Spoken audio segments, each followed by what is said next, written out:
তারাবির নামাজ না পড়লে কি গুনাহ হবে? অনেকেই বলেন তারাবি না পড়লে রোজা হয় না। তারাবি নামাজ এটা গুরুত্বপূর্ণ একটি সুন্নত আমল। রমাদান মাসে যদি কেউ তারাবির নামাজ পড়ে, নবী করিম সাল্লাল্লাহু আলাইহি ওয়াসাল্লাম বলেছেন, মান কামা রমাদানা ঈমানান ওয়া ইহতিসাবা গুফিরা লাহু মা তাকাদ্দামা মিন যামবি। যে ব্যক্তি রমজানের রাতের বেলা দাঁড়িয়ে তারাবির নামাজ আদায় করবে, তার পেছনের সমস্ত গুনাহ খাতা আল্লাহ তাআলা মাফ করে দিবেন। অতএব তারাবি নামাজ পড়তে চেষ্টা করা উচিত।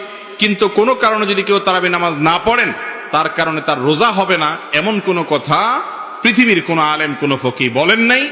অতএব যদি কেউ তারাবি পড়তে নাও পারেন, রোজা তাকে অবশ্যই রাখতে হবে। তারাবি মিস হলে গুনাহ হবে না, বড় গুনাহ কবিরা গুনাহ হবে না, কিন্তু রমজানের রোজা মিস হলে কবিরা গুনাহ হবে। অতএব তারাবি নামাজ এটা আমাদের আদায় করা উচিত।